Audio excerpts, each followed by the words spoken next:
morning, everybody.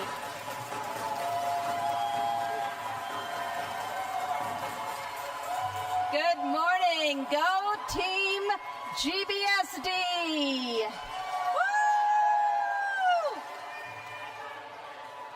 Woo! Welcome, everyone.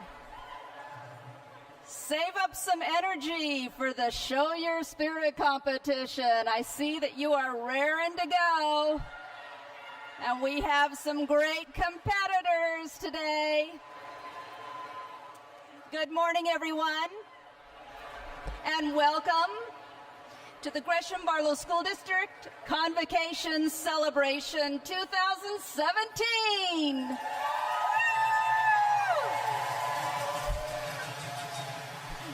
I'm Athena Vadnais. I'm the Communications Director for this fabulous school district, and we are thrilled to have all 1,100 staff members here in one room as we kick off the new school year. Convocation, as you can already tell, is a little bit different this year. Our goal for this year's convocation is to take a look back and celebrate all of the accomplishments of the past year and look forward to the future and all that can be accomplished in the coming year as we come together as a team, Team GBSD.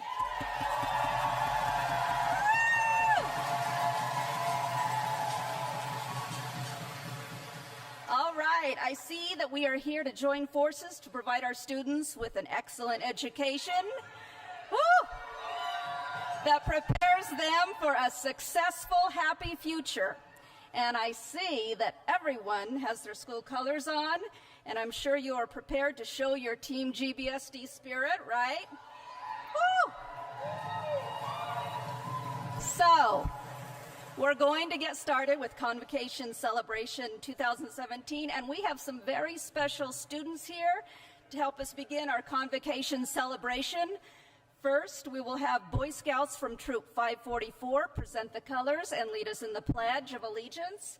And afterwards, Barlow Sound will lead us in the National Anthem. So I would like to introduce Senior Patrol Leader Austin Schultz.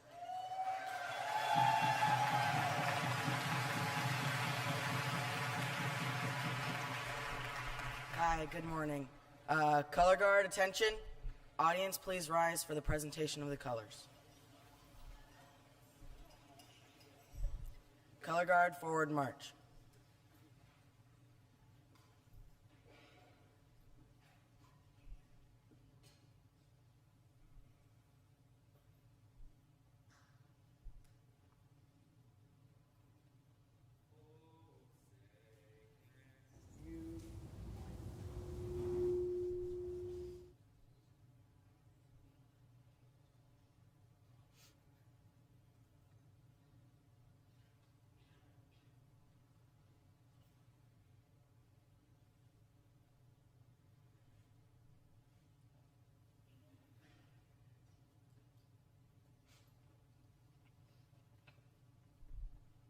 Color guard, halt.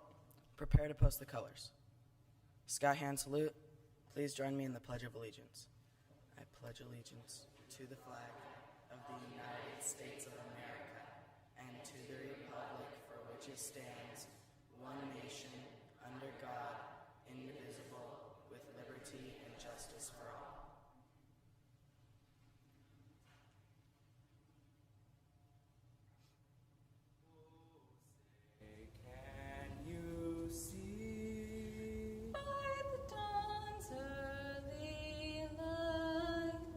What so proudly we hail at the twilight's last gleaming, whose broad stripes and bright stars through the perilous fight, o'er the ramparts we watched, were so gallantly streaming, and the rockets ran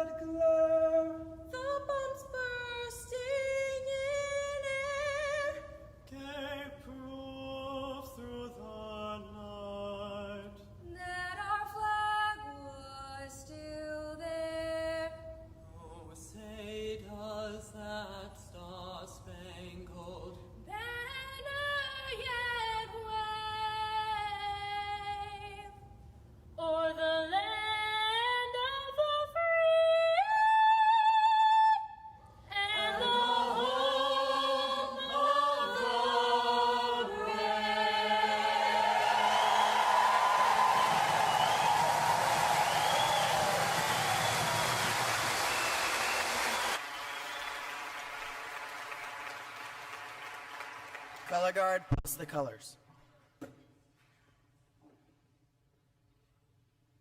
2. Color guard about, face, forward march.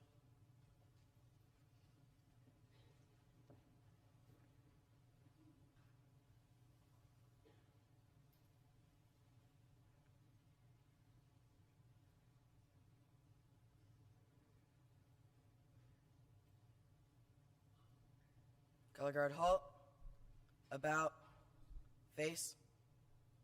Color guard dismissed. Thank you, audience, you may be seated.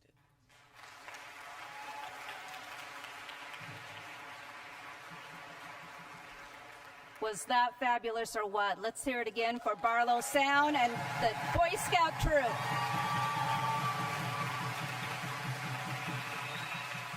All right.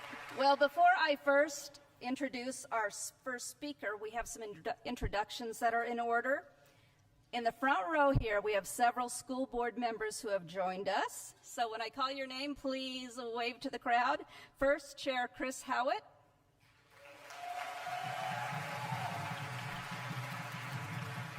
Vice Chair Sharon Garner. Board Member John Hartsock. Board Member Matt O'Connell.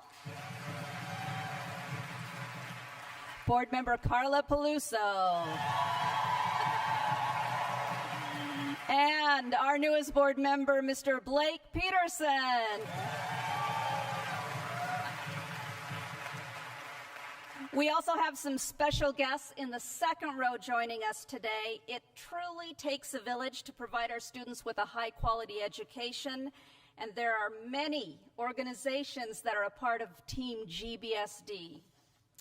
We have the Regional Arts and Culture Council here, Oasis, All Hands Raised, the Education Foundation, Latino Network, the Chamber of Commerce, and many more. So community partners, will you please stand so we can salute you?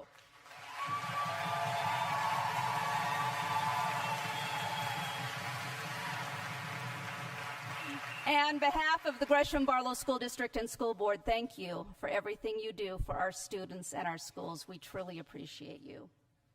It's now time to begin Convocation Celebration 2017, and our first speaker has served on the Gresham Barlow School Board for 17 years. She's a past president of the Oregon School Boards Association and currently serves as a member of their board of directors. She is also a wife, a mother, and just happens to co-own one of the coolest quilt shops in downtown Gresham, Feather Your Nest.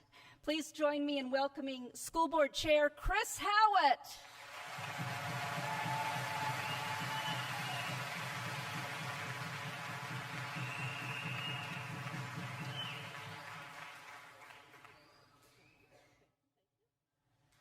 Good morning. Good morning. It is such a pleasure to be here this morning with all of the staff of the Gresham Barlow School District. I'm very pleased to be here this morning.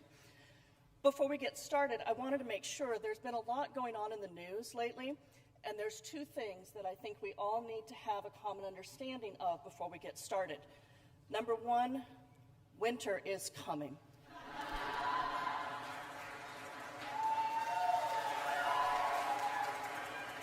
And most importantly, number two, Jon Snow is not Ned Stark's son. I don't know, we'll get there, I do spend a fair amount of time keeping up with what's going on in the news. I spend a lot of time on the internet, I look at things. I try not to get too distracted because there's plenty of things to do. As Athena said, I own a small business with my daughter. I'm on the school board, which I take very seriously.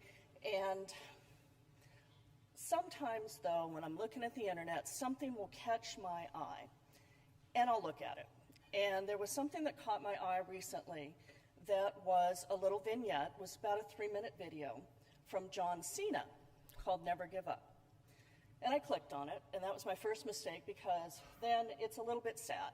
It does make you cry, and if it doesn't, well, watch it again, it'll make you cry. The problem that I had with it, though, as I watched it, is that the message that he presents, never give up, was not the message that I got from the video. The message that I got from the video was way more important. The video shows him reading thank you notes that were sent by some of his fans to him for his work in telling people never give up, never stop trying. And I thought, how many thank you notes have I written? How many people have I thanked? And not a tweet, and not a text message, and not an email, but taken the time to write and to put my thoughts down and address it to someone, not just a blanket, thank you everyone, but to someone specific. And I realized then that my goal for this year will be to thank people who do wonderful things for our students, for our community, for our board, for our district. Taking that time to write a note and to say thank you is the most important thing that we can do. John C. Gillespie, who was the president of Mount Hood Community College, SCI, was very, don't want to say notorious, infamous. He wrote thank you notes. And I'm sure at this point, when I would say, thank you, John, for sending a note to me, he would be out in the audience writing a thank you note saying, thank you for thanking me for thanking you. It's an exciting time to start the school year. I am very, very excited for the things that are going to be happening, for our new superintendent, and just the opportunity to go and visit our schools and be a part of it. So I just want to remind you, this is not the start, this is the beginning and the end. It goes all year, and I just want to say thank you and look forward to those thank you notes that I'll be sending your way. Thank you.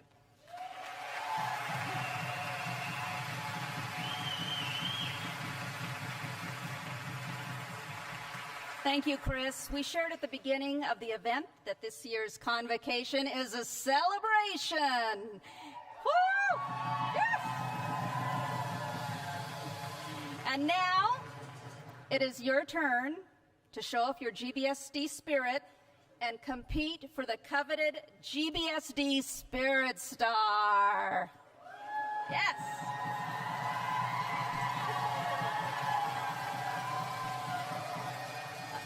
All right, our school board and our special guests are the judges for this. It's our own version of American Idol. So judges, you should have a ballot at your seat and a writing utensil, and you will need to keep track throughout this event, and at the designated time, vote for who you think should get the star. So please pay attention. All right, we have the Sam Barlow High School cheerleaders and some Gresham High School cheerleaders here to help us. And I would like to invite our first round of cheerleaders to come to the front so they can help us get our schools started.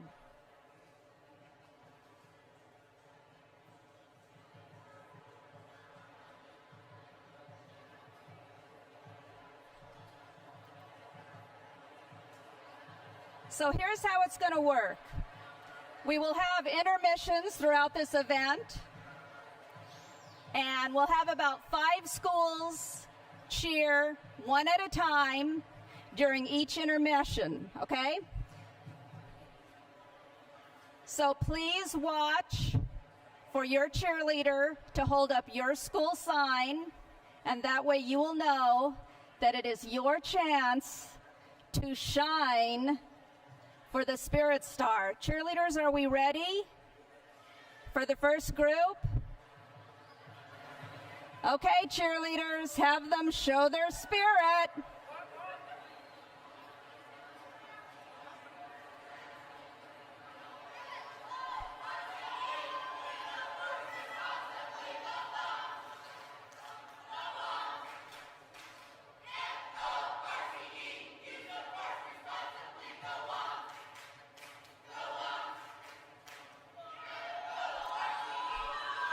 Woo!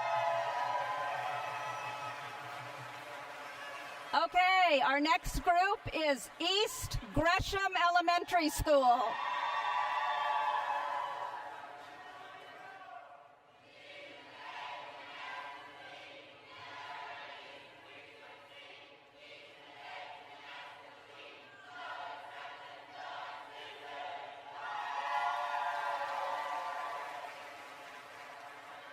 Okay, Okay, now let's hear from the Sam Barlow High School Bruins.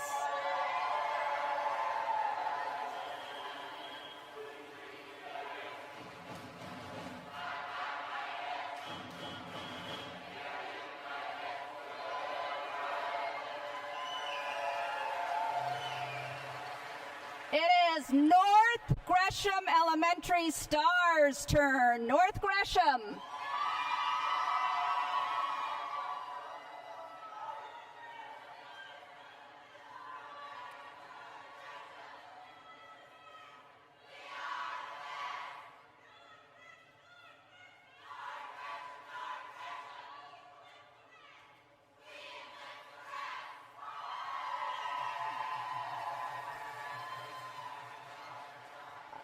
Okay, now it's time to hear from the Hall Hurricanes. Hall Elementary School, where are you?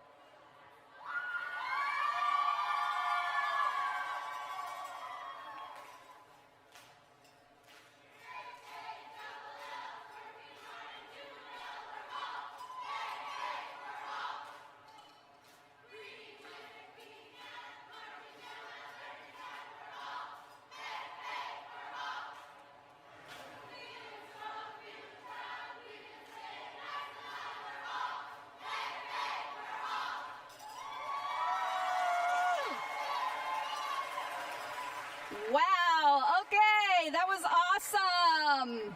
The rest of you better get ready because you have some stiff competition, but I think we can all get a lot louder. Woo! All right, but first, we have another special guest who will address the group. We will hear from one of our community partners. The Gresham Barlow Education Foundation has been bringing great things to our classrooms since 1994. Over the past 23 years, the foundation has provided over $2.3 million in education enhancements in our district. So, yes, I love it. Please join me in welcoming Executive Director of the Foundation, Ms. Vicki Moen.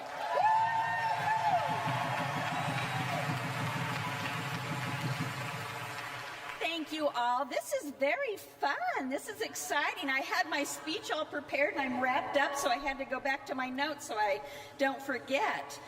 Well, while you all were taking a much-deserved break this summer, I was doing some back-to-school shopping. My budget was $20,000 because that's what we are reinvesting in classrooms this year.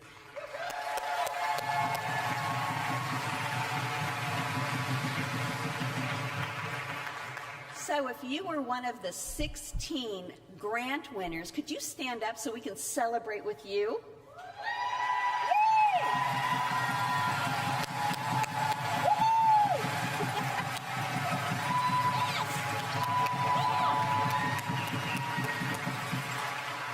It's always fun to give away money.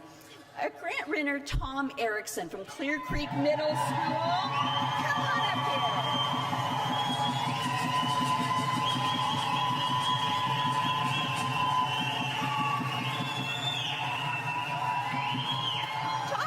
Talk a little bit about what it means to receive a grant, the impact it's had on his classroom. So go, Tom. Clear Creek, let me hear you. Clear Creek. Good, all right. So my name is Tom Erickson. I teach STEAM at Clear Creek Middle School, and I've been lucky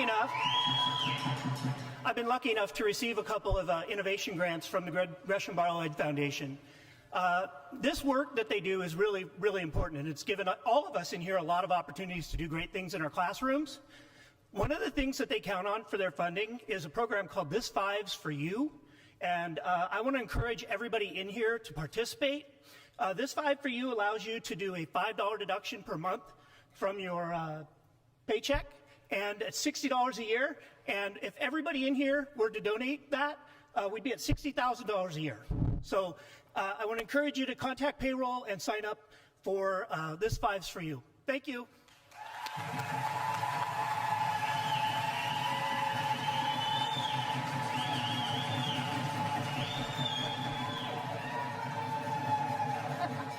And many thanks to the Gresham Barlow Education Foundation for all they do. We truly appreciate you. Thank you, Vicki, and thank you, Tom.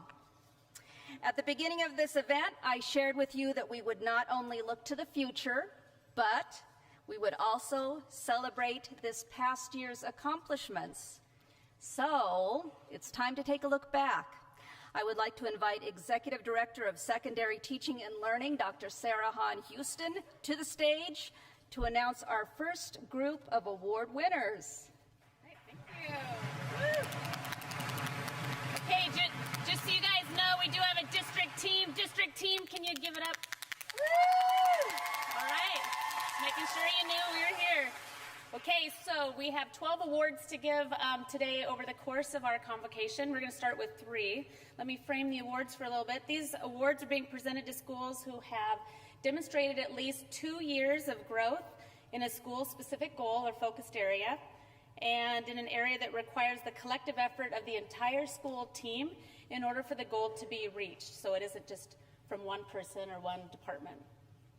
So in recognition of the team's efforts, we're going to give each school a banner, and we ask that the school principal come on up and when we call your name and accept the award on behalf of your school community. So let's start with our first award. This award is an all-around growth in math and English language arts. This school in the last 2 years, this team has consistently increased the percentage of students who meet or exceed the standards in both math and English language arts, moving math from 46% to 59% of students meeting or exceeding, and in English language arts from 51 to 59% growth. Please help me welcome our first school and recognize them. Kelly Creek, Principal Nancy.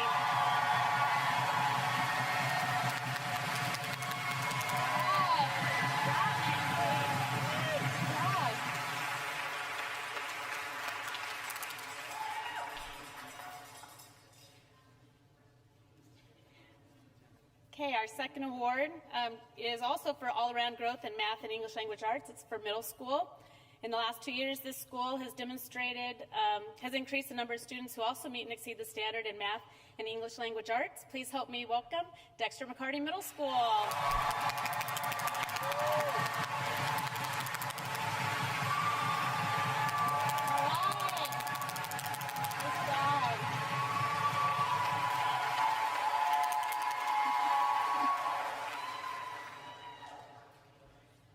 All right, and our third award is for outstanding growth in math. This school in the last 2 years has significantly improved student performance in math and leads our district in the most growth in math over the last 2 years. The team had a 26% increase in the number of students who are meeting or exceeding the standard. They improved from 8% meeting in 2014-15 to 34% this past year. Let's recognize Springwater Trail High School.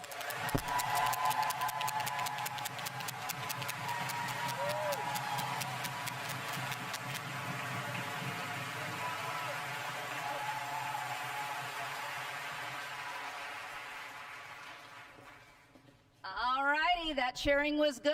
It's now time to show your spirit some more. So, are we ready, Barlow High School and Gresham High School cheerleaders? First up, East Orient Elementary School.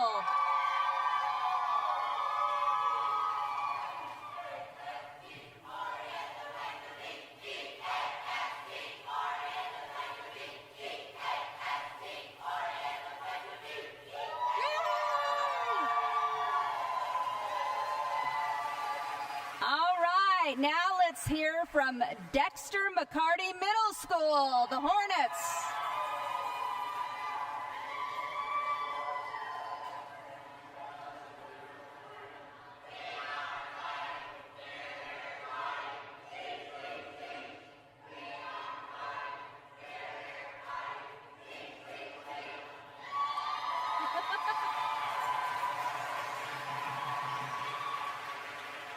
All right, we have a small but mighty group next, the Structured Skills Center. Where are you?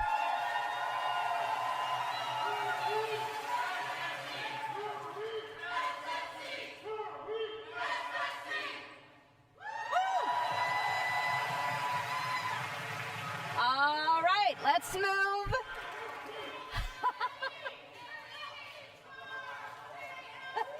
Oh, the ALP in their pink. Go ALP. Now we're going to move to this corner. Let's hear from Clear Creek Middle School.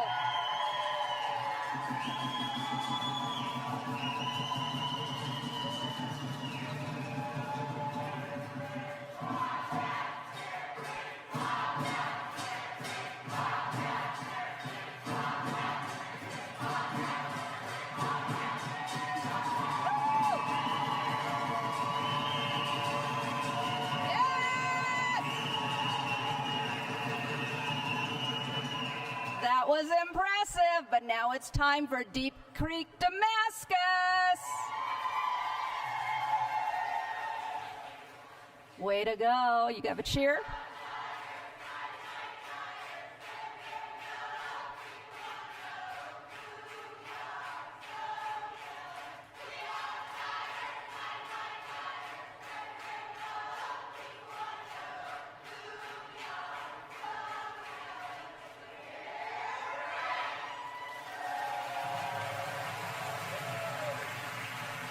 That was awesome, Tigers. Very good job. We got some stiff competition, and we'll find out who else is vying for our Spirit Star Award in just a bit. But first, with more award winners, Dr. Sarah Hahn Houston, let's hand out some more banners.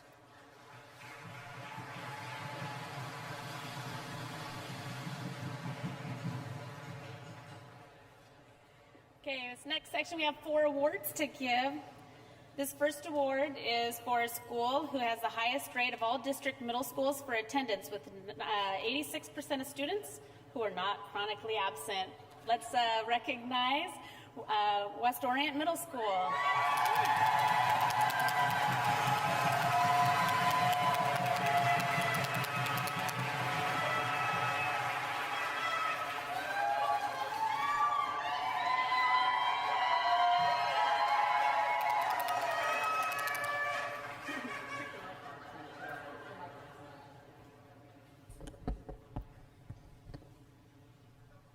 Okay, our next award is also for attendance, and this is recognizing our high school attendance award.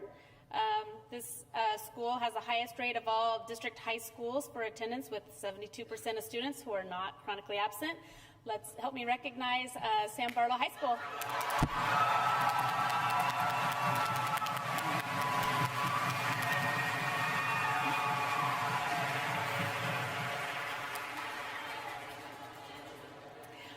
Okay. Our next award is for English Language Improvement Award. This school had 18% of total active English language learners population meet standard and achieve English proficiency. They have the highest number of students reach proficiency of any school in our district, with 31 students out of 169. Please help me recognize Hogan Cedars Elementary School, Principal Lane.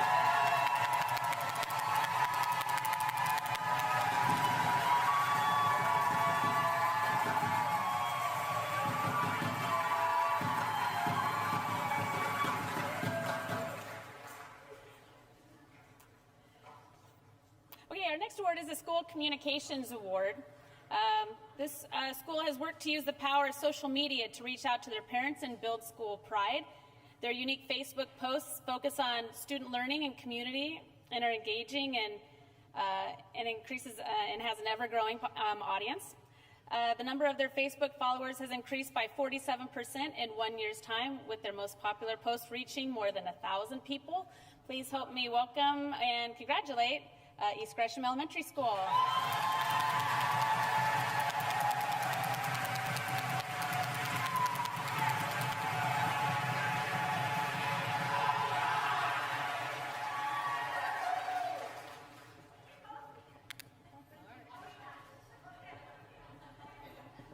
All right, now you are in for a musical treat. We're going to be able to put our hands together and do some clapping from Sam Barlow High School under the direction of choir director Amber Schroeder. Please joining me in welcoming Barlow Sound to perform I Lived. Barlow Sound, where are you?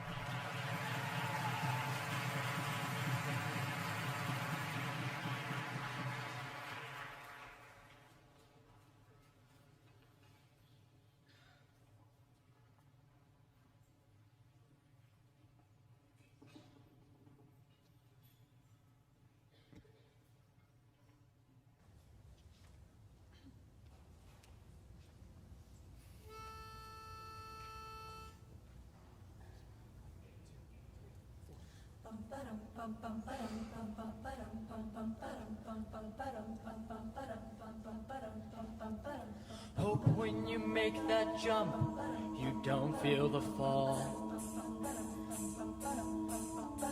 Hope when the water rises, you built a wall. Hope when the crowd screams out, they're screaming your name. Hope if everybody runs, you choose to stay. I hope that you fall in love and it hurts so bad. It's the only way you know, give it all you had. And I hope that you don't suffer but take the pain. Hope when the moment comes, You'll say, I did it all. I did it all. I owned every second that this world could give. I saw so many places, the things that I did. Yeah, with every broken bone, I swear I lived. hope that you spend your days and they all add up. And when that sun goes down, you raise your cup. Oh, oh, Wish that I could witness all your joy and all your pain. But until the moment comes, I'll say, I did it all. I did it all. I owned every second that this world could give. I saw so many places, the things that I did. Yeah, with every broken bone, I swear I.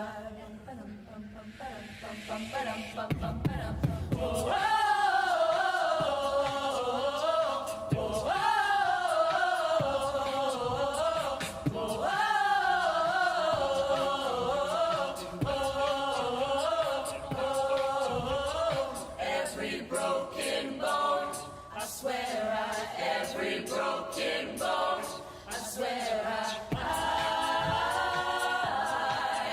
did it all. I did it all. I owned every second that this world could give. I saw so many places, the things that I did. Yeah, with every broken bone, I swear I.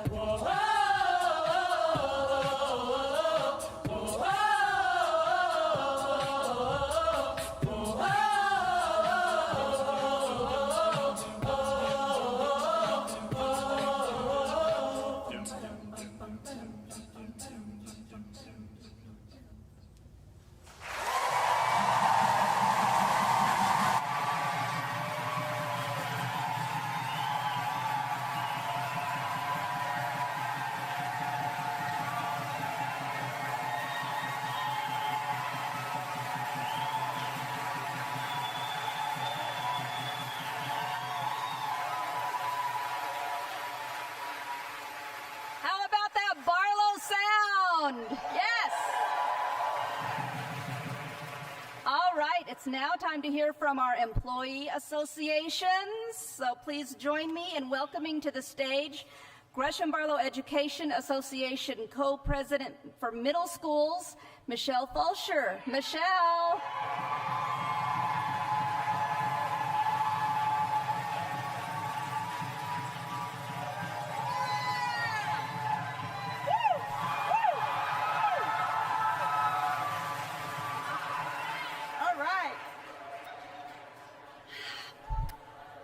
I say any day you can start with a high kick, it's a good day. It's a good day. All right, well, welcome back. I'm serious when I say it is wonderful to be here. Thank you, Dr. Pereira and the district office for making Convocation great.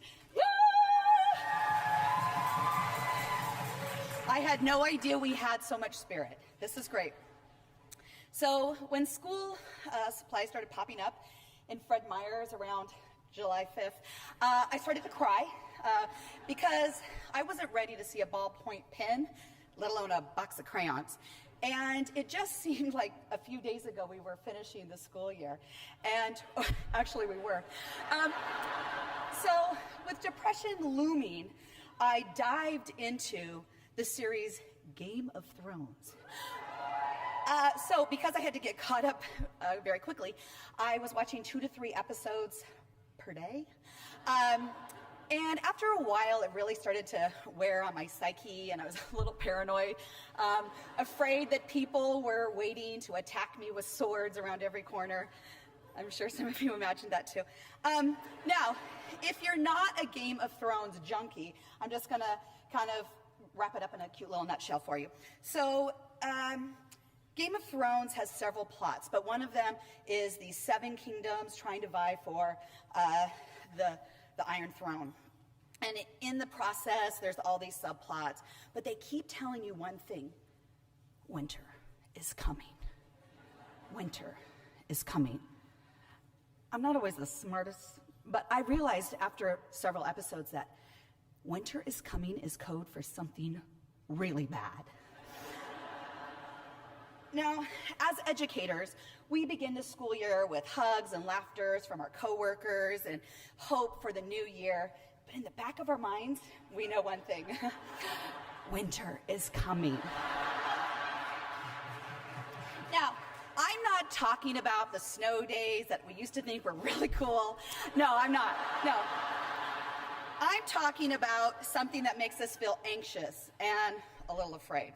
So, for example, it might be that teacher that's looking at their class lists and seeing upwards of 35 students. Winter is coming. It could be the brand new curriculum or many preps you have.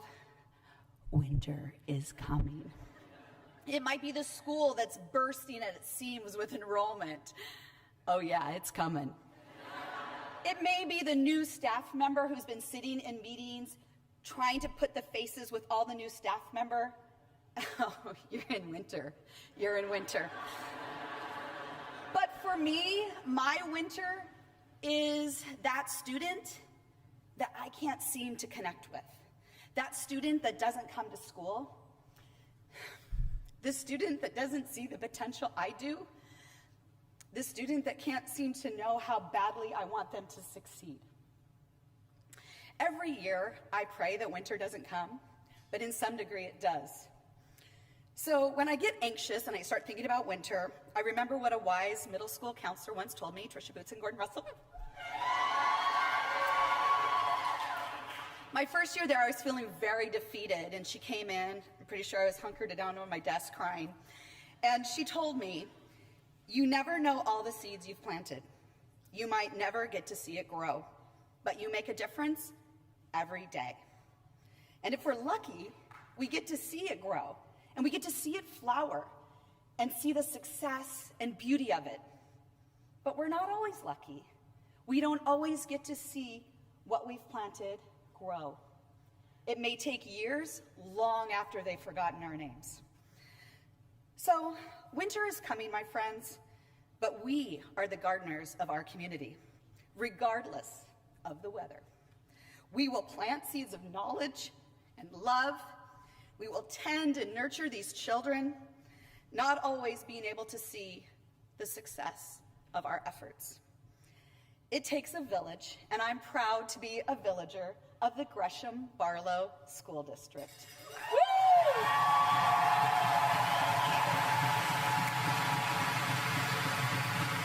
Winter may be coming, my friends, but look around. You're among the best.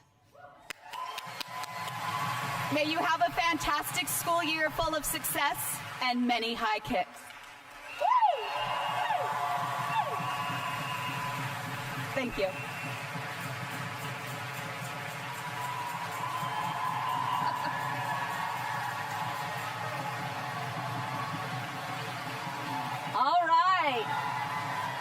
way to go. Woohoo!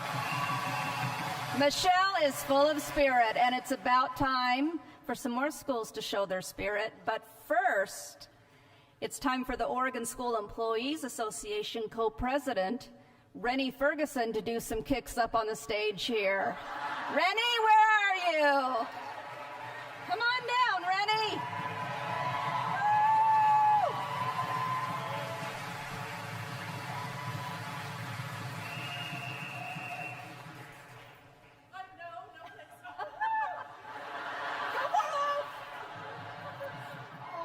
God.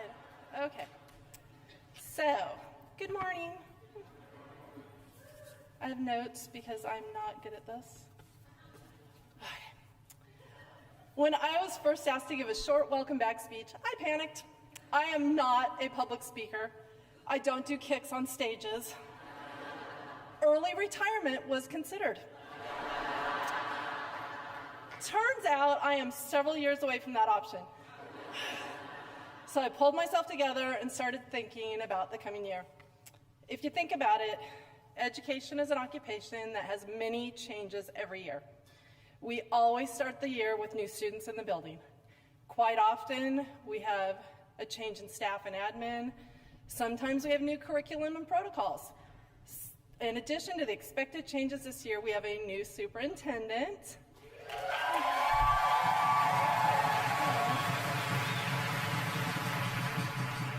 A new format for Convocation.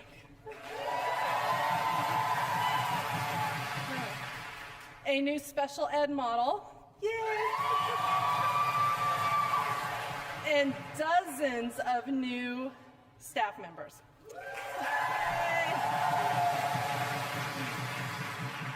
Several of you have moved to new work sites or have new assignments. Plus, we can look forward to the Yay! Plus, we can look forward to the many changes that the bond will soon bring.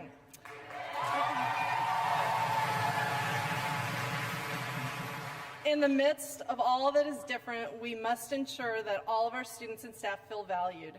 It's important that we are kind to each other. Change is hard and can be stressful. We all find comfort in consistency. Wouldn't life be easier if everything stayed the same? But change can also be exciting. Remember, if nothing ever changed, then there would be no butterflies. So I encourage all of you to embrace what is new and different. Welcome new coworkers. Enjoy your students. Look for the butterflies. And as Kid President says, be somebody who makes everybody feel like a somebody. Have a wonderful and productive school year.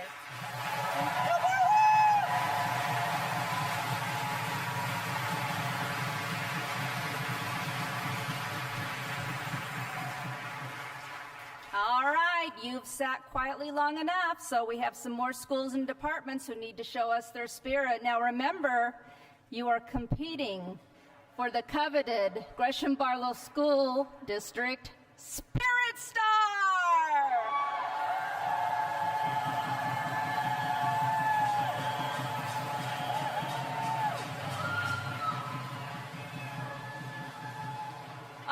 Barlow and Gresham cheerleaders, take your place and get ready to help your schools cheer. First up, the Hollydale Heroes.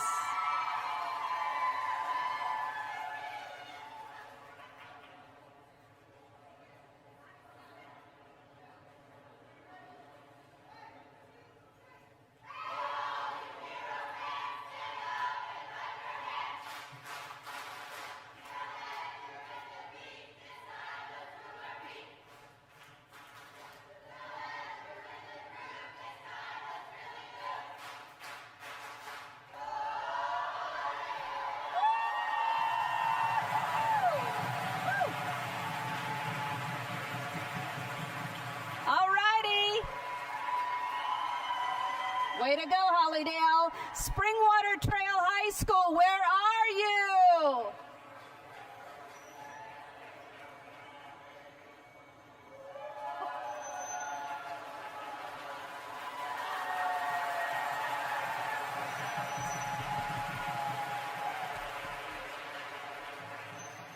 All right. right, it is now time to hear from the Gresham High School Gophers.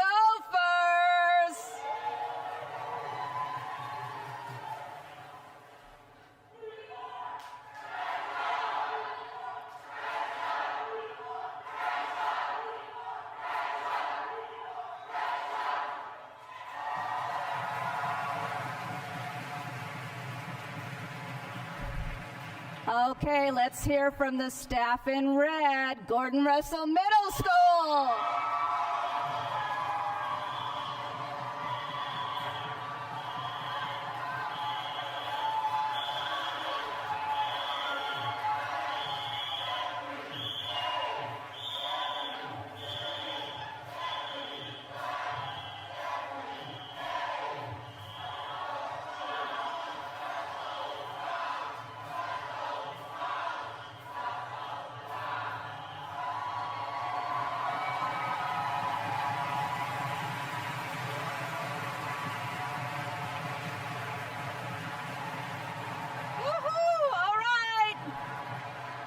And now, they're small but mighty, the Gresham Barlow School District staff. Let's hear you roar.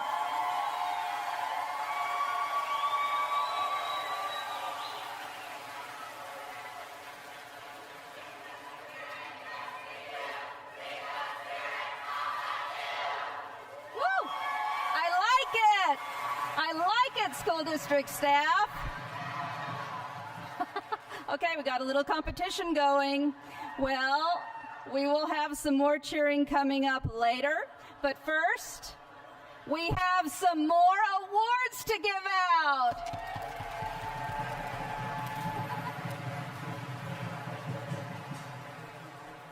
Great job, district team.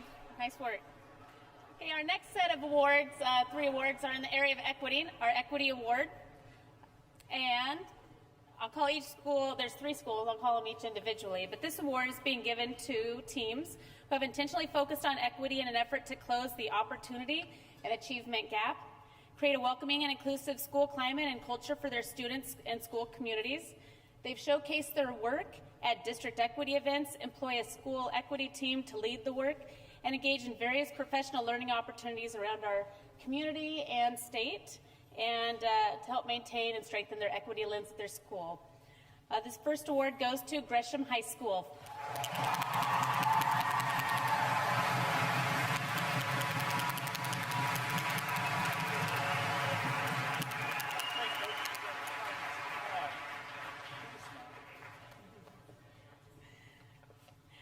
Also, our Equity Award goes to Highland Elementary.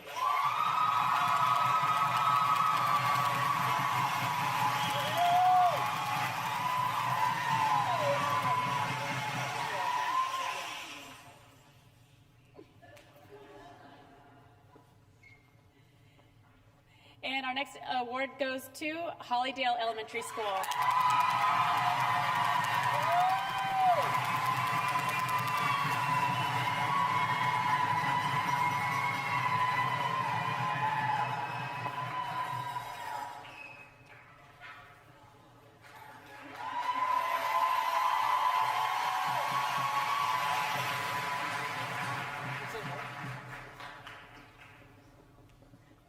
One of our key community partners is, of course, the City of Gresham and its Police and Fire Department. We have Chief Robin Sells here and Corey Falls. Let's welcome them.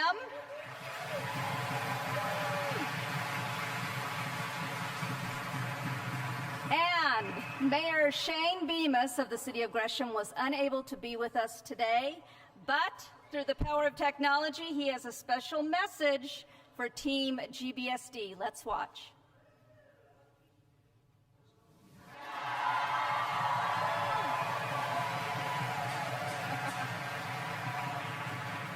Thank you, Mayor Bemis. It is now time to hear from another community partner. The Gresham Chamber of Commerce works to advance our local economy, represent business to government, and promote the community. So let's give a warm welcome to Chamber President Sue Piazza.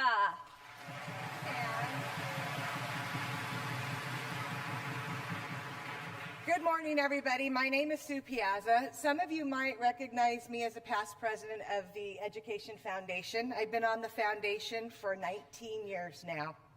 Today, however, today here I am representing the Gresham Area Chamber of Commerce. Our chamber mission statement tagline is advocate, educate, and collaborate. As teachers, staff, and administrators, you do all three of those as well.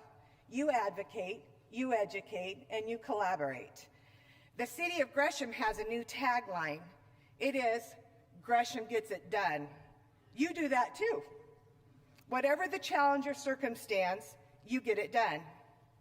All three of us have much in common. The city of Gresham, the business community, and the school system, together, we advocate, educate, and collaborate. Many, many moons ago, I went to Damascus grade school. Where's it? Thank you. And I graduated from Sam Barlow High School. In fact, about 37 years ago, my senior year, I was the Bruin Bear, spreading the school spirit to fellow students and the community. Today, I still live in the area. My businesses are in the area as well. As you can see, I am totally invested in being part of the spirit of Gresham, which is a great community that will continue to thrive with all that you contribute to our students. We will continue to be a great community. I was one of those students. I have several teachers today that made a huge difference in my life. Fortunately, a couple weeks ago, I was able to meet my first grade teacher again. And thank her, I remembered Miss Lamoran. Then I come to find out she's married to a city councilor. And so we were able to meet. There's a few of those teachers along the way I have been able to thank. But to all of you here, I want to thank you all. There's a child that you have affected that you don't get to see right now what you've done for them. Keep it up. Keep educating. Keep collaborating together. And let's make our community a wonderful community. On behalf of the Gresham Chamber of Commerce, I want to pass on our good wishes to Dr. Pereira, the board, and the administrators, and of course, to all the teachers. Have an amazing year. Thank you for all you do.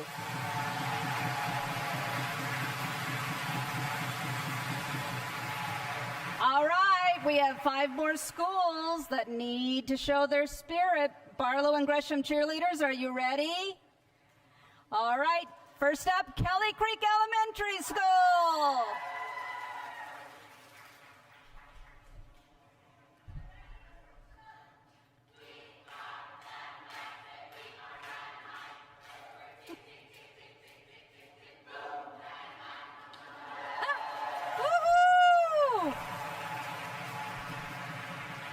All righty, Hogan Cedars, where are you?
Wow, okay.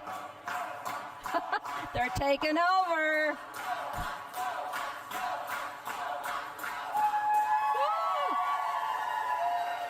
All righty. I am looking for the Powell Valley Panthers.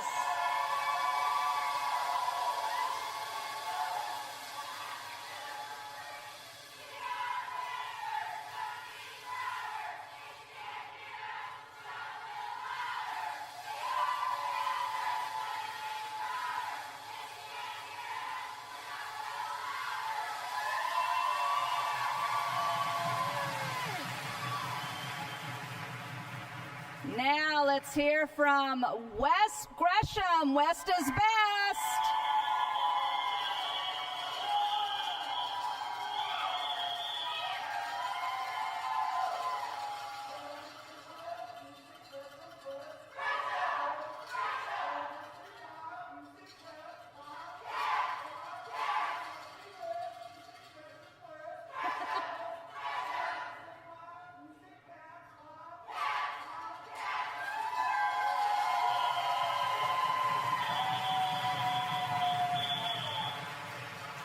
All righty, Principal Shonda Sewell, Highland Elementary School, where are you?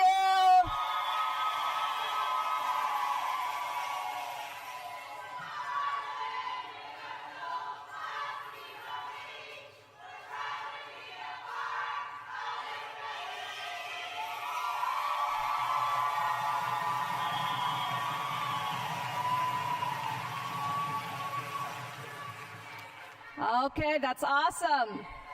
Woo.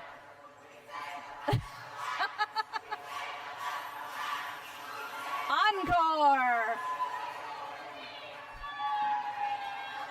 And there goes ALP. All right, that was awesome. I can feel the power, and in just a few minutes, we're going to raise the roof. But first, we have a very special message coming to us. It is time to hear from our Superintendent of Schools, Dr. A. Catrice Pereira.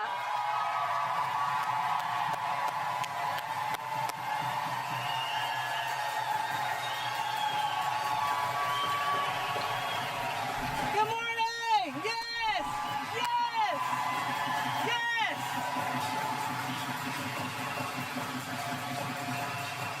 Yes! What happened? I was just getting into it. Good morning. Good morning. Good morning. Good morning. All right.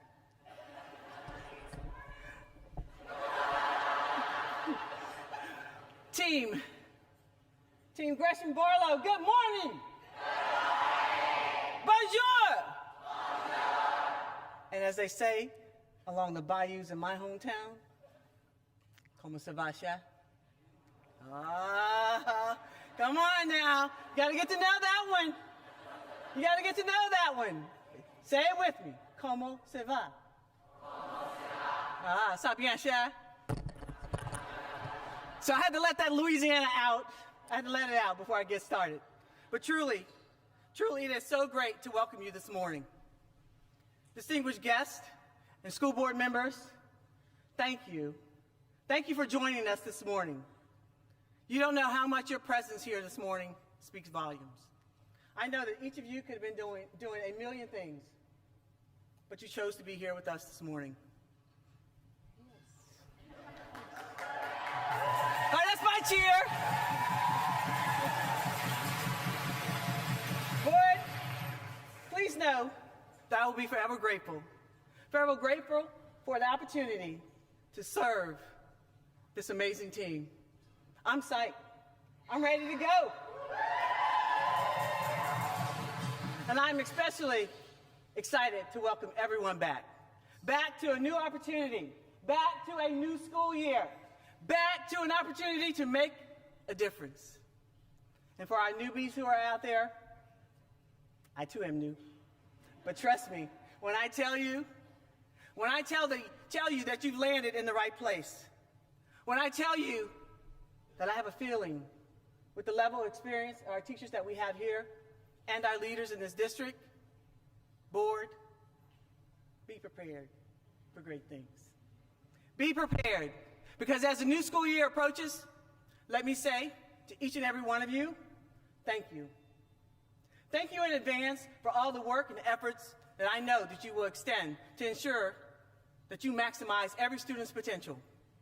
And although I appreciate the work that you'll be doing this year, I sincerely hope that each of you were able to find some time to relax, to rejuvenate, and that you were able to carve out some time, some quality time to spend with those you love, your family and your friends. Family comes first. And I know this to be true.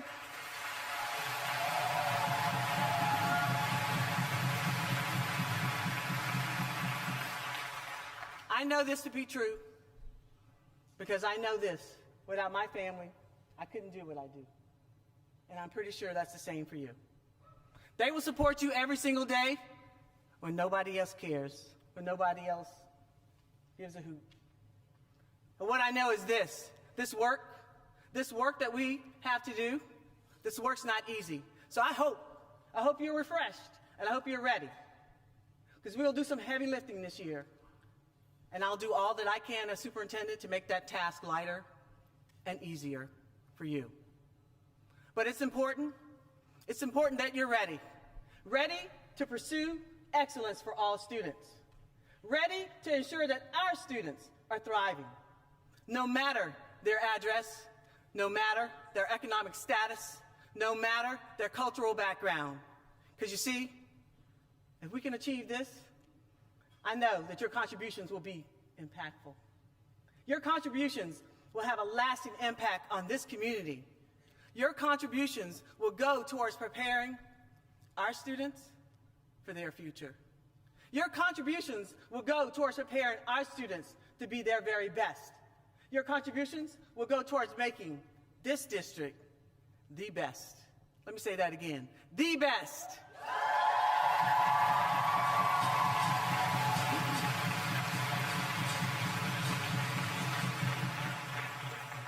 Because this you should know about me. If I didn't truly believe that, I would not be standing here before you today. Would not. So I believe though, in order for us to accomplish this, together we have to build upon the successes of this district. We have to be prepared to create optimal learning environments, and we have to connect everything we do to the classroom. After all, our students only have one shot at an excellent education. And that opportunity, I believe, that opportunity begins with you in every classroom, every day. And speaking of our pursuit, let me briefly review the transition plan with you. You see, there are 3 phases. Phase 1 is listening and learning. Phase 2 is the analyzing of data. Phase 3 is formulating the path forward. And the purpose, really, is to gather feedback on how we together can build strategically, how we can narrow our focus, and how we can identify the necessary resources. And so that we can learn how we can best serve this community, our students, our community of learning. On August 1st, I started the listening and learning phase, and we'll be reviewing our instructional practices along with key indicators of performance.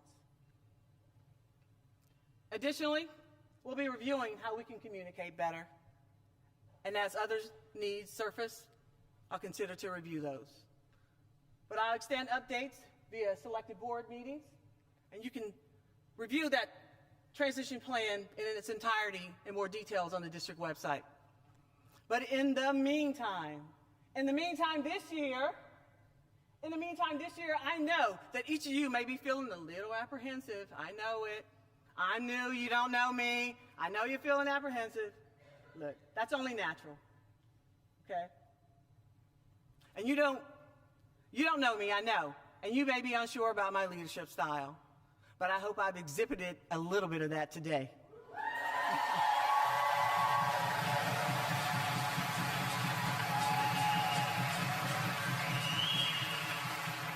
You see, here's what you should know about me.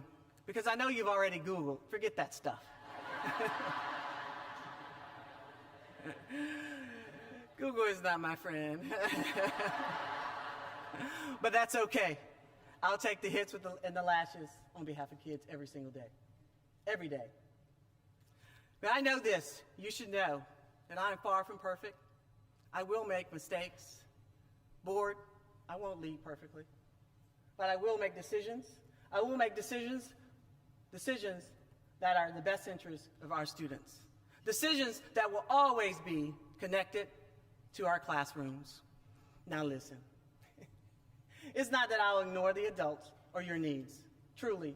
Rather, I believe that we are all here to serve the students of this great community. So decisions, they have to begin and they have to end with our students first.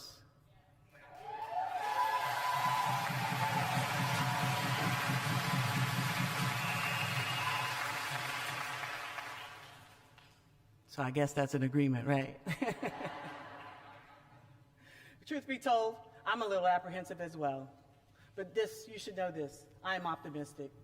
And I want to believe in you, and I'm willing to not only listen, but I am willing to listen and to learn. I'm willing to earn your trust, and I'm willing to build strong relationships. I'm willing to serve first and lead from behind the scenes. And truth be told, I cannot wait to begin this pursuit on the first day of school.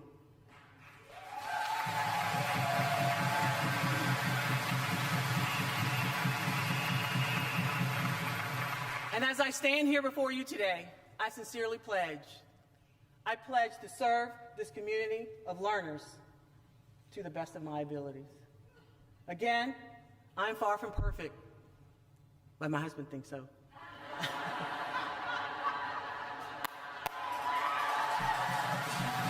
Sorry, I had to throw that in there. I am far from perfect, but what I know is this, that I have an unbreakable belief that as an educator, we have a moral imperative to ensure that our students are given and receive an equitable education so that they may live out what I believe to be the great promise of education. A promise that is rooted in helping all students reach their highest academic potential. A promise that options in education will lead to better career options. And a promise that will help change the trajectory of one's life and the possibility of economic freedom. A promise that every student will become a contributing citizen to this great community, this region, this state, and ultimately to this great nation. It's the U.S., come on.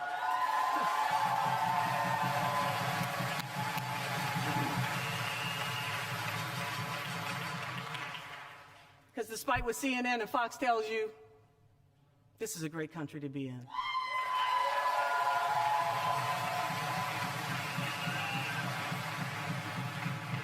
As you see, it's simple for me. It's simple because I will lead with an authentic moral imperative, a moral imperative of trying to fulfill that great promise of education by ensuring that every student, every day, in every classroom,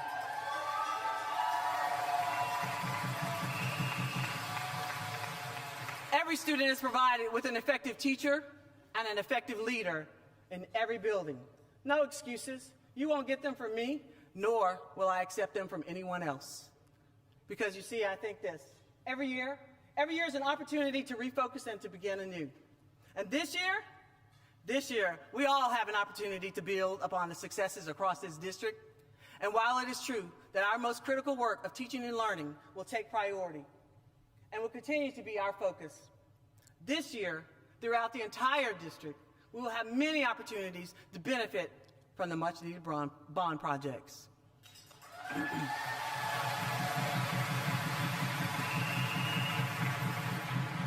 And for those of you who are unfamiliar, this means new schools, major renovation projects, safety improvements, updated infrastructure, and many other opportunities that are exciting, but I know will bring some logistical challenges.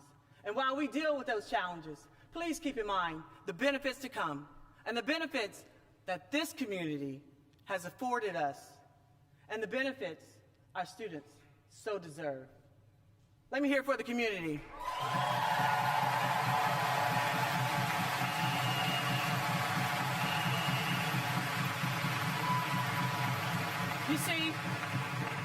You see, I see it this way. We have a unique opportunity. We have a unique opportunity right here, right now. These large projects will definitely make our school system and our community more attractive to families and businesses who are looking to relocate. So, I hope you're ready. I hope you're ready to take advantage of this moment in time when all eyes are upon Gresham Barlow School District.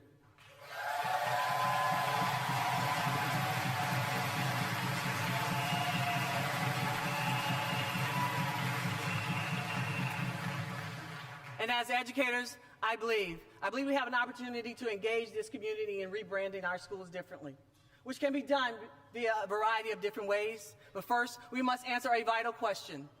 That question is, what do we want our schools and our district to be known for, and what can they become? I'm excited about that future. We also have an opportunity to engage this community in re-envisioning our purpose, and by answering again a vital question. Why do we do what we do? And as I've learned over the years and in my experiences, parents and students and stakeholders, they best connect and they buy in and they will support you 100% when they know your why. So ask yourself, why do you do this? Why do you do this work? Why do you come to work every day? Why do you arrive in your classrooms? Why do you spend countless hours preparing for your students? Know your why. Know your why day one. Right? For those of you who are wondering about my why, well, this is my why. They're the cutest, aren't they? They're not that age anymore. This is my why, which I discovered in 1996 with the birth of my daughters, of course. And let me just say that they are the best thing that I've ever created and the best thing that I will ever accomplish.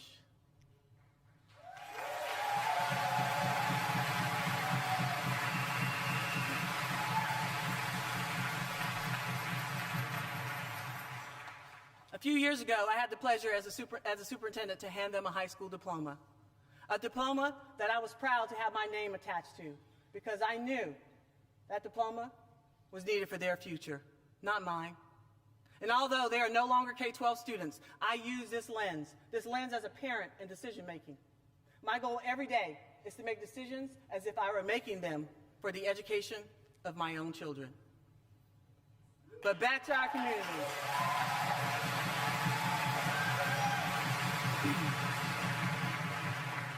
Back to our community and engagement. We have an opportunity to engage this community in reimagining our classrooms and how we can best serve our students for their future. But first, yes, we must answer one more question. How will we create a climate where students where they find their passion, where we explicitly teach and foster imagination, creativity, innovation, and those key 21st century skills? This question is vital to our students' future, a future that will be very different than ours. We can't just talk about being a 21st century district and have it in our mission statement and put it in pretty words on the walls. We have to begin to facilitate it. After all, folks, we're almost 18 years in to the 21st century. It's time. It's time that we provide our students with an education that will ensure that they graduate with learning experiences that will positively impact their future. And while it is true, along with many other districts across this great state of Oregon, Carla, please close your ears, we could use more than a 19th century budget.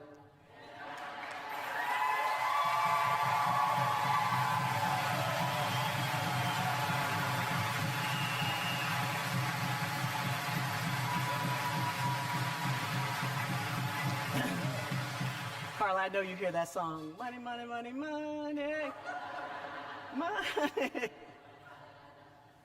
But realistically, folks, we can't control that education budget. We can't control those dollars, truly. But what we can control, what I know we can do, is to begin to abandon the 20th century instructional models. Yeah.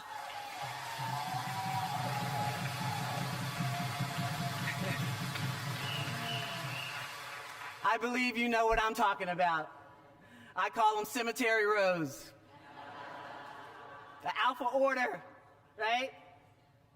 We have to begin to abandon the sage on the stage as I speak to you today.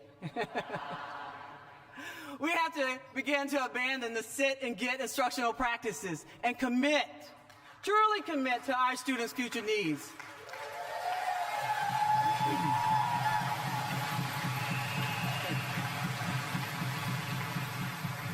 This Generation Z, or millennials, or whatever the going name is today, they don't come to school and wait for you to feed them knowledge, do they? No, they walk in with it at their fingertips. You see, their future needs are a little different. Their needs of critical thinking, communication, and collaboration and creativity far outweighs ours. And truly, I don't know about you, but I have no interest at all of becoming roadkill on their digital highway.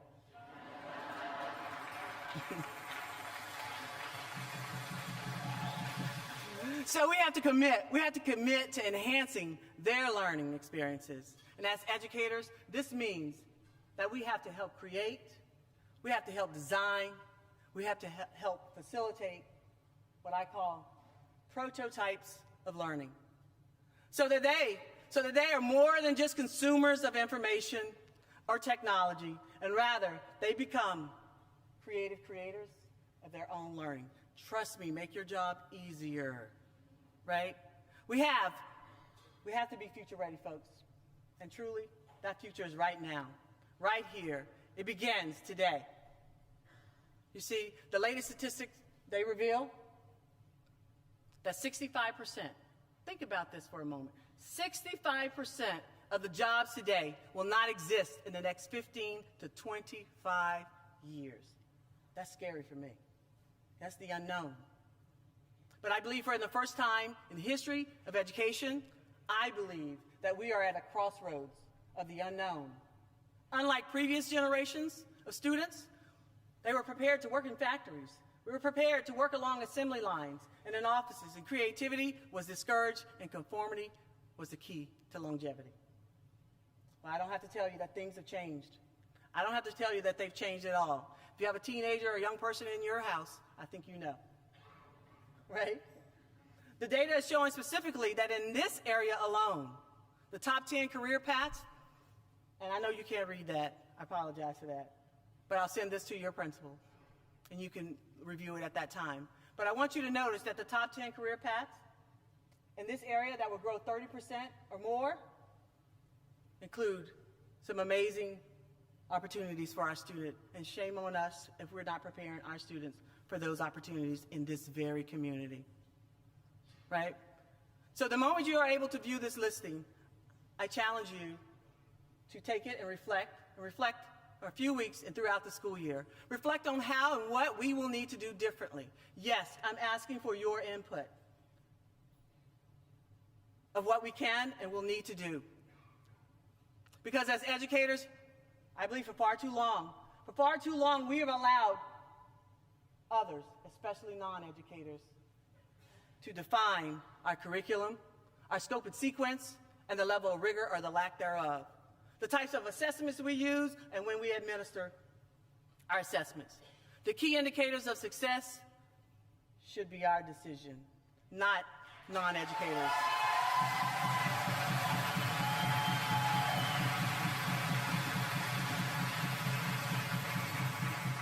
So I want to tell you just one little secret. I think we have failed to truly realize that we as a collective profession, we hold the key to success for every student. We hold the key to success of our community, our state, and ultimately our nation One person cannot do that. It begins, I think, in your classrooms. And that success is revealed in our policies, in our data practices, in our practices of equity in staffing, in budgeting, and daily decisions. In fact, education holds the key to every career path. Every doctor has sat in a classroom. Every police officer has sat in a classroom. Every journalist has sat in a classroom. And I'm pretty sure every teacher has as well, right? And so on. But I think you get my point. I think we have to work together. We have to work together beginning today as a team. And I've heard you yell out all morning about your pride for your team. And that makes me feel good. Actually, it makes me want to put on my tennis shoes and lace them up and let's go. But I'll suppress that feeling for right now, because it's not a pretty sight right now. But we'll have to work hard, obviously, and with laser-like focus. We'll have to recognize that our profession is about more than the delivery of content and information. It's about the art and the science of facilitating authentic learning. The type of learning where students are given the opportunities to explore pathways of interest, and they're challenged to problem solve and collaborate with others. But more importantly, today, more than ever, they'll need to learn to decipher fact from fiction. Real news, not fake.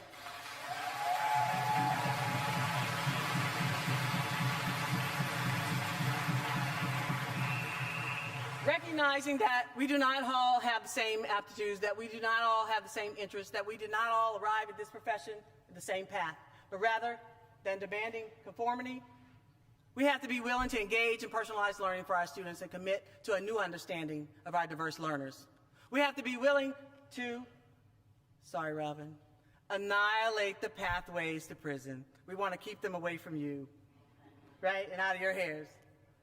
The pathways that are revealed in the achievement gaps, in our dropout rates, in our suspension data, and in our academic growth rates, and sometimes our overall student performances.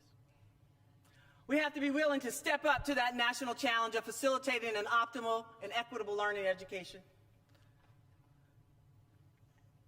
That should look different, folks. It should look different from crayons to college to a career to civil service pathways. We have to be willing to work together with social service providers. We have to be willing to not just think outside the box. I think we have to begin to think like there is no box, right?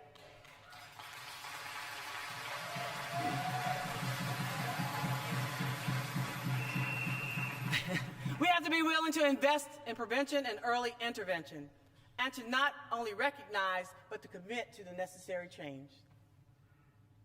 I know why you're quiet right now, because you're sitting there and you're going, oh my gosh, he's asking us to change already, and it's just day one. Truly what I'm asking that you take time to reflect on practices and look for ways to tweak them so that they can best serve our students. Because change is just a part of the process of improvement, and it's our only guarantee. And I know that we'll all go through a process of change, and we all ask our students to do the same every single day. Speaking of students, let me just do a little sidebar. My very first day of teaching, I'm taking you back to 1990-something. On that day, I recognized really quickly that I would have to do something differently. I was a brand new teacher, and I had this idea of how I would conduct my classrooms. Oh, I foolishly believed that all kids, that they would do what I needed them to do. I foolishly believed that. If I just didn't smile or present to be too friendly. I think you know that old tale of not smiling. I think you know that old tale of not smiling until Christmas, right? Well, I believe that. Well, on my very first day of teaching, I was greeting my students as they entered my classroom. Yes, as Harry Wong told me to do. I'm shaking hands and giving high fives, right?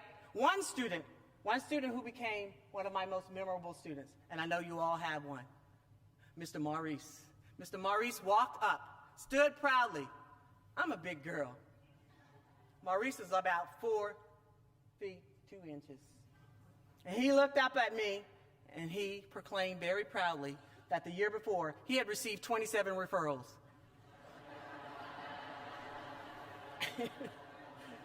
it still makes my heart skip a beat.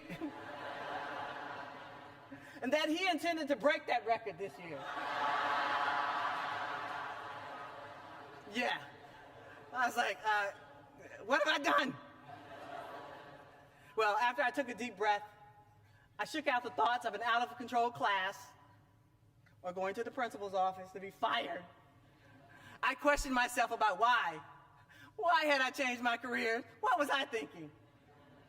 Well, I soon realized that I had to rethink my approach and be prepared for daily challenges. I realized that I would not be able to make Maurice nor any of his classmates follow my rules. I realized that complaining about his behavior to my colleagues, that wasn't helpful. Sure, it made me feel good for a moment. It did.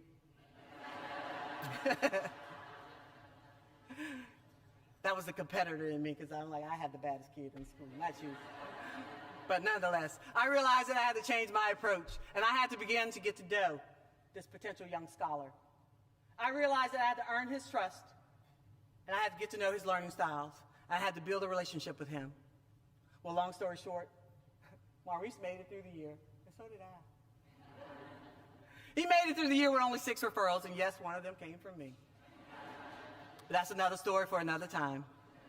And I like to believe that had not taken time to reflect and to change my mindset, I'm sure I would not have made it through Halloween, Thanksgiving, winter break, much less the end of the year.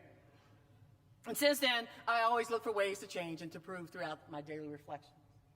And what I've learned is this: truly nothing will change. Nothing will change if we're not willing to reflect upon our practices. If we're not willing to change our mindsets, which I believe begins with the words we speak. With our conversations, we should all look for ways to become truly ambassadors for public education. It is especially needed in these times. Let me say that again. We have to be ambassadors, and it is needed in these times.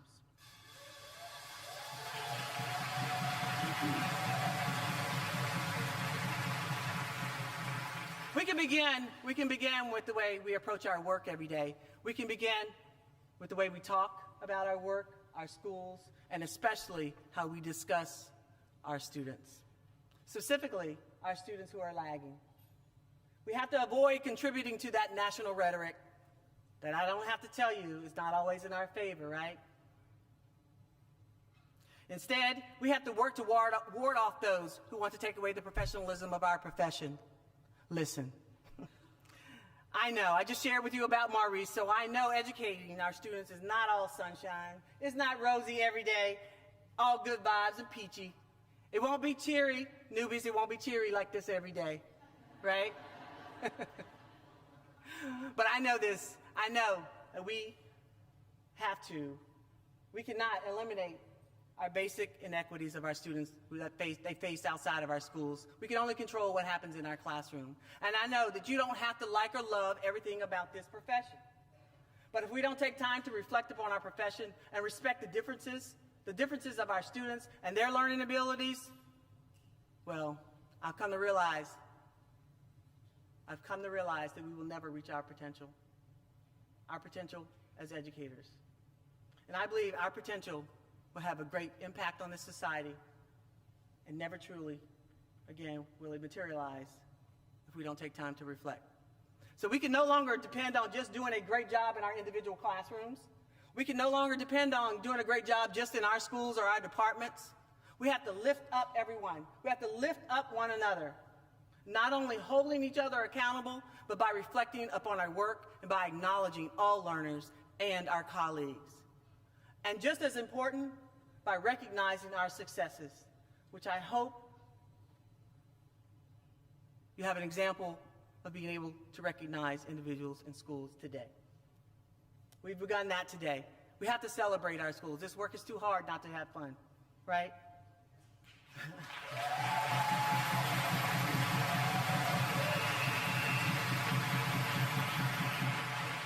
We have to begin to tell our story. I'll wait for somebody else to tell it for us, and I'd rather tell my story, right? I say it, Google's not my friend. Right? I think our future in public education depends on it. And as I conclude, this year, I want to extend an open challenge, a challenge to each of you. right?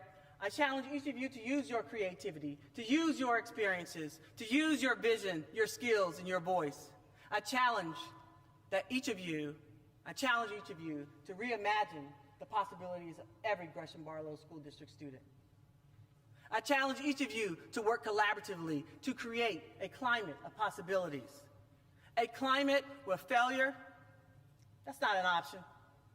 A climate where we focus forward. A climate of a growing mindset mentality. And a climate where we begin to sow the seeds of that great educational promise. So beginning today as Team GBSD. So let's go, folks. Let's go. Let's get to work, right? Let's commit.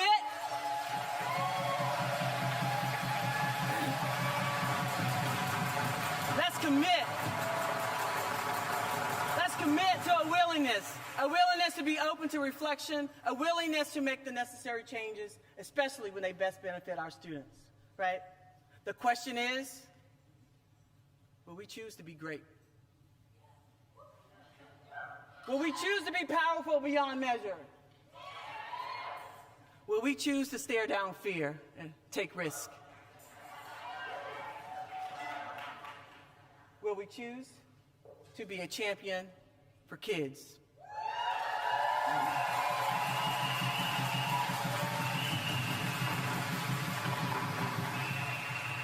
Will we choose to deliver excellence every day in every classroom for every student in our district?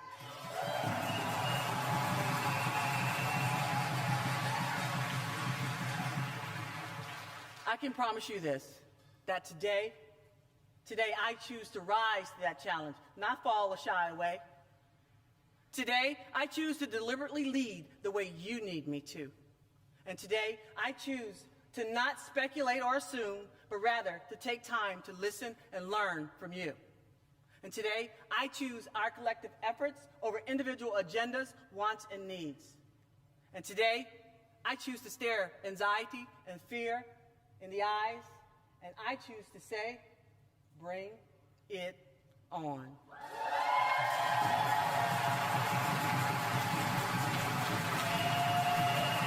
Yes, bring it on.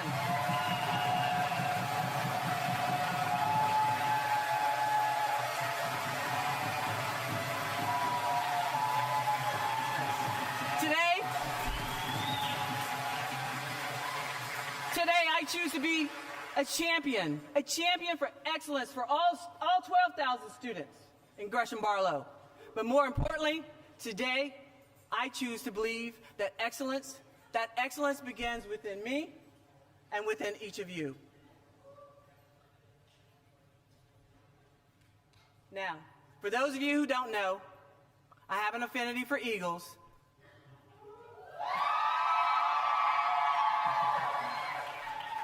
And perhaps it's a little bit of my Native American lineage or my patriotism to this country, but I'll let you choose. But I know this. I know that I couldn't end this message without the inclusion of an eagle. So, here's a short video based on a Native American tale with a powerful message: the rebirth of the eagle.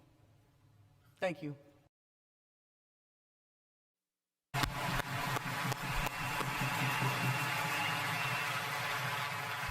Thank you very much. And I'm going to extend wishes to each of you to have an awesome year. And you can begin that one day, or you can begin on day one.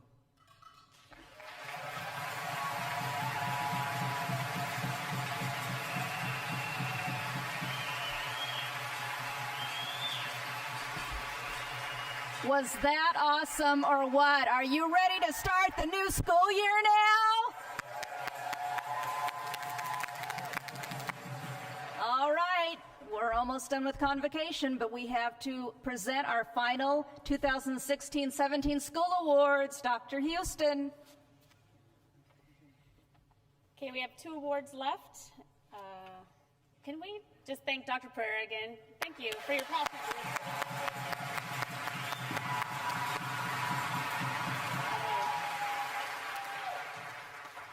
Thank you. Our next award is for consistent growth in English language arts. In the last 2 years, this team has demonstrated consistent progress in increasing the number of students who are meeting or exceeding standards in English language arts, moving from 39% to 48%. Please help me congratulate and welcome up here North Gresham Elementary School, Principal Tracy.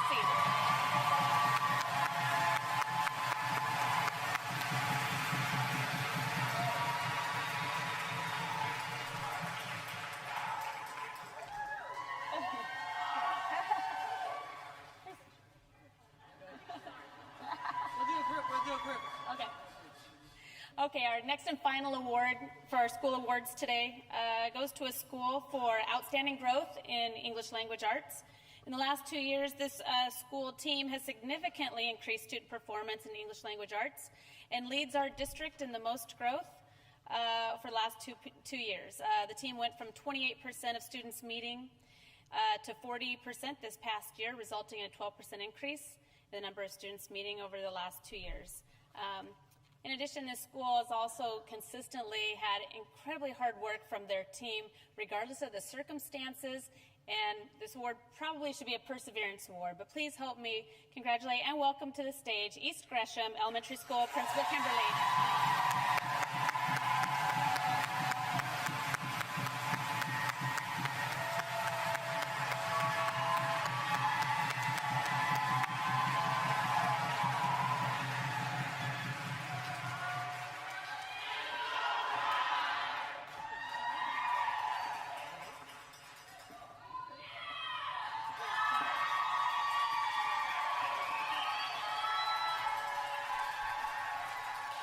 All righty. Have all the schools and departments shown your spirit? Just want to make sure before we end this contest. We good to go? Okay. ALP! One more time. Okay, it's now time. One last time to show your spirit. Team GBSD, we're all going to cheer. Cheerleaders, are you ready? Let's raise the roof here. Go Team GBSD!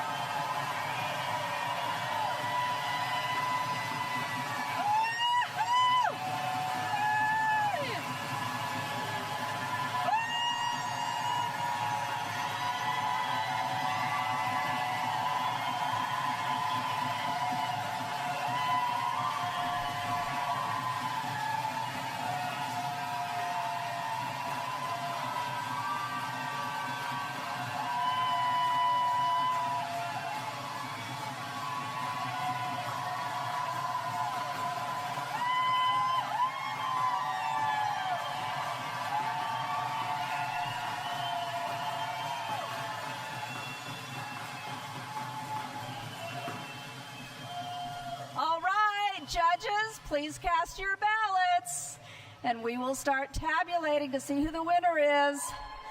While the votes are being tallied, Board Chair Chris Howitt will present a special Years of Service Award. Chris.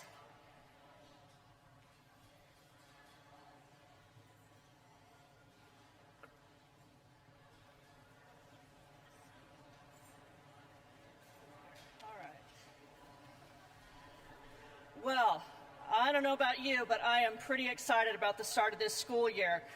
Before I get to the special recognition for years of service, I just wanted to say a couple of things. I started as a North Star. I've been Panther proud. And I am forever a Bruin.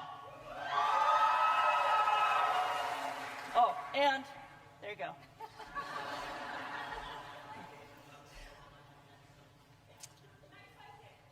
Okay. So I also just want to say also, this has been an especially exciting time. I used to think this kind of excitement only happened with athletics, and I'm so excited that it's happening for academics, and this is very, very exciting for us.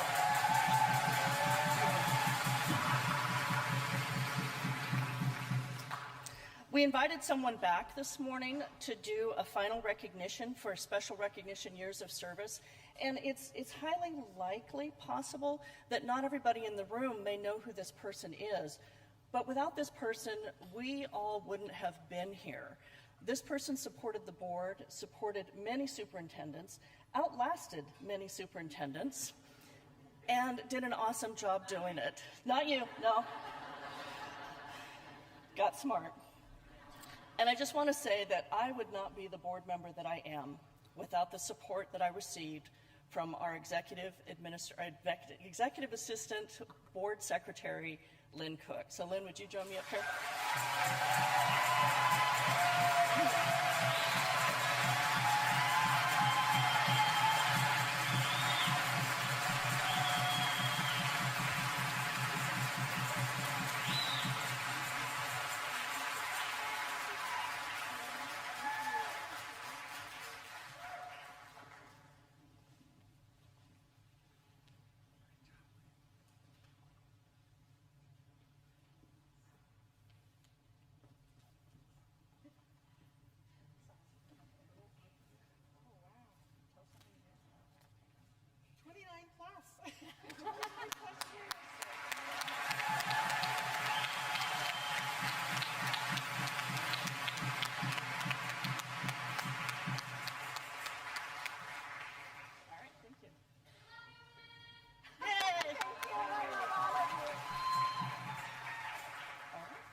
I'm staying right here. She's going to stay right here. She's going to help with another giveaway in just a second. First, I want to talk about a very special thing that happened over the summer. You may have spotted a very special bus out and about in the community this year. Henry the bus and his first student driver friends went to various locations throughout the community collecting backpacks, school supplies, and food and hygiene items for students in need. And I am thrilled to let you know they collected more than 500 backpacks that are filled with supplies for our kids. So thank you, first student, and our wonderful bus drivers. We appreciate you.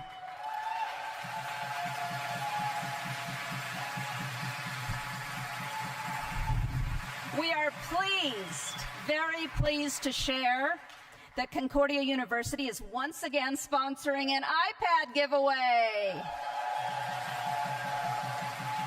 But first, let's learn more about Concordia University's degree programs.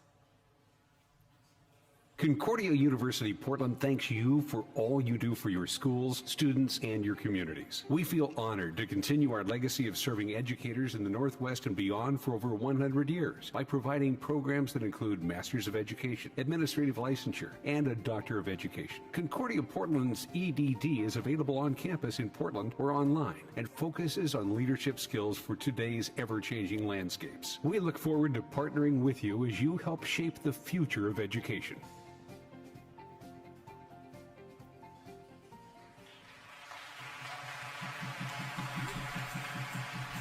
All right, thank you, Concordia.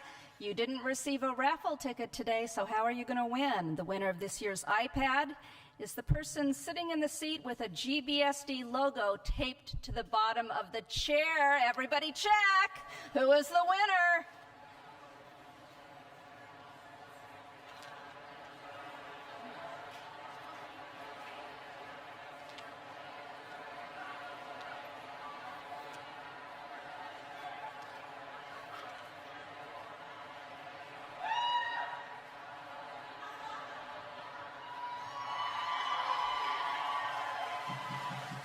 We have a winner. Come and get your iPad. Woohoo!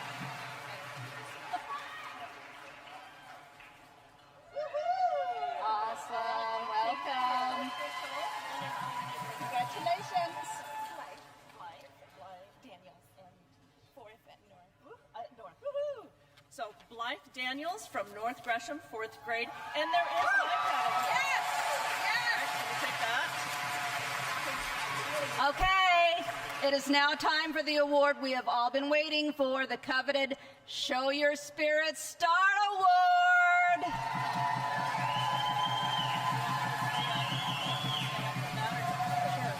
Julie Evans is here to tell us who the winner is.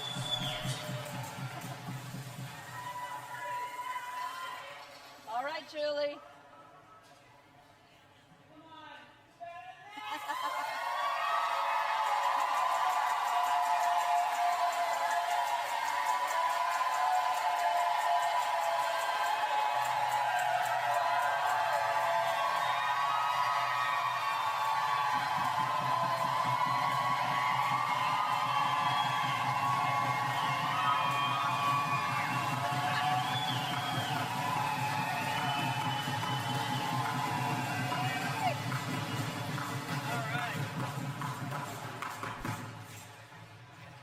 All right. Just a quick reminder, too, we don't move forward without playing offense. We don't do defense. And School Spirit winner is not an elementary school. It's not a high school. It is a middle school.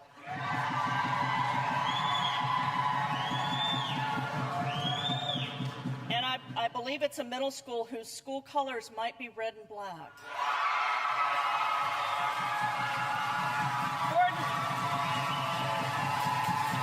Gordon Russell Middle School.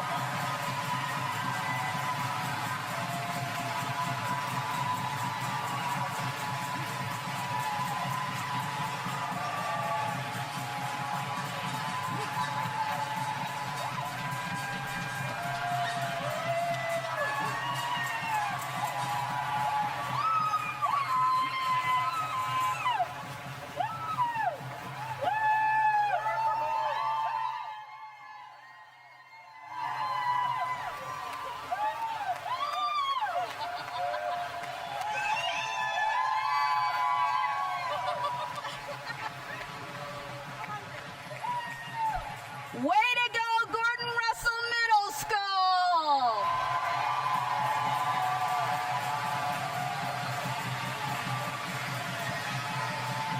All right, we know who will be the team to beat next year. So, a reminder. First of all, I want to thank our sponsors. I want to thank all of the staff members who made this event such a success. Thank you very much. As we conclude, a reminder that the GBEA will hold its meeting here in the auditorium, and the OSCA will hold a meeting in the building next door, which is known as Kids City. This event did go over, so to talk about the change in schedule is Deputy Superintendent James Hugh. Good morning, everybody. So we're going to have our association meetings start at 10 o'clock to 10:30, and then go back to your buildings 10:45-ish. Get back to your buildings and enjoy the rest of your day. Have a great, 11 o'clock. Thank you for the correction. All right, have a great day, everybody. Go Team GBSD!